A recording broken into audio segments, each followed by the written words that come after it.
साथियों, आज हम बात करते हैं अपचारी बालकों के बारे में। आरोपी इसलिए नहीं कह रहा हूँ, आजकल छोटे-छोटे बच्चे जिनकी उम्र 18 साल से कम है, बड़े-बड़े गंभीर अपराध में संलिप्त पाया जा रहा है। चाहे वो हत्या जैसे मामला हो, चाहे बलात्कार जैसे मामला हो, चाहे सामूहिक हत्या की बात हो। इन सब चीज़ों में आजकल के बहुत ही युवा, नौजवान, नाबालिग लोग ज़्यादा देखने को मिल रहा है। चाहे चोरी की घटना हो, लूट की घटना हो, इन सारी चीज़ों में होता है। तो इसलिए हमारा एक कर्तव्य बन जाता है कि आखिर ये बच्चे, छोटे बच्चे की बिगड़ने का क्या कारण है? क्या परिवार और समाज की क्या जिम्मेदारी है? इसमें से दोनों में से कौन सा ज़्यादा महत्वपूर्ण होता है? इस बात को हम अपना विचार रखना चाहते हैं। आपको अच्छा लगे तो लाइक कीजिएगा, सब्सक्राइब कीजिएगा। मैं बहुत ही महत्वपूर्ण बात को आपके सामने रख रहा हूँ। यदि व्यक्ति परिवार में, अगर जिस परिवार में भी वो जन्म लेता है, तो निश्चित रूप से उस परिवार का संस्कार, परंपरा, उसके अनुसार ही उसको निर्वहन करना पड़ता है। अगर घर में रोज गाली गलौज होता है, मारपीट होता है, चाहे पति पत्नी के बीच हो, भाइयों के बीच हो, माता पिता के बीच में हो, या किसी भी प्रकार के अन्य सदस्यों के बीच में हो, इससे बच्चे जब छोटे होते हैं जो चीज़ को देखते हैं उसी को ग्रहण करते हैं। इसलिए सबसे पहला तो व्यक्ति का बिगड़ने का स्थान कहाँ होता है?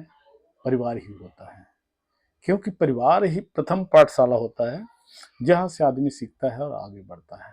उसके बाद आता है अड़ोस पड़ोस, जिस माहौल में हम रहते हैं, जिस स्कूल में हम पढ़ते हैं। पढ़ने के बाद भी, अच्छे स्कूल में पढ़ने के बाद भी अगर समाज की वातावरण सही नहीं है तो निश्चित रूप से ऐसे लोग अपराधों में संलिप्त हो जाते हैं। आज नशाखोरी जो हो रहा है बहुत ज़्यादा हो रहा है।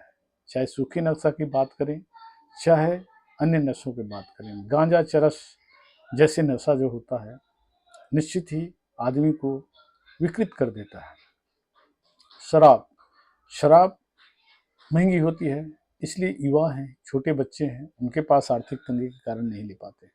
लेकिन कुछ ऐसे छोटे छोटे और भी चीज़ें हैं जिसका उपयोग करते हैं, जैसे कि गोली होता है, वो कम पैसे में आ जाता है, उसका उपयोग करते हैं। सोल्यूशन का उपयोग करते हैं, ऐसे सुनने में आया है। और विभिन्न तरीके हैं नशा करने का, जिससे आदमी नशा हो जाता है। और नशा करने वाले व्यक्ति को ये पता ही नहीं होता कि वो क्या कर रहा है और क्या करने जा रहा है। आपने अभी अभी कुछ दिन, लगभग 1 साल पहले सुना होगा कि धमतरी में किसी होटल में रायपुर से गए 3 लोगों का गुंडों ने हत्या कर दिया, उसमें नाबालिग भी थे। इस प्रकार से जब आदमी जरूरत से ज़्यादा नशा कर लेता है तो उसे पता ही नहीं रहता कि वो कर क्या रहा है।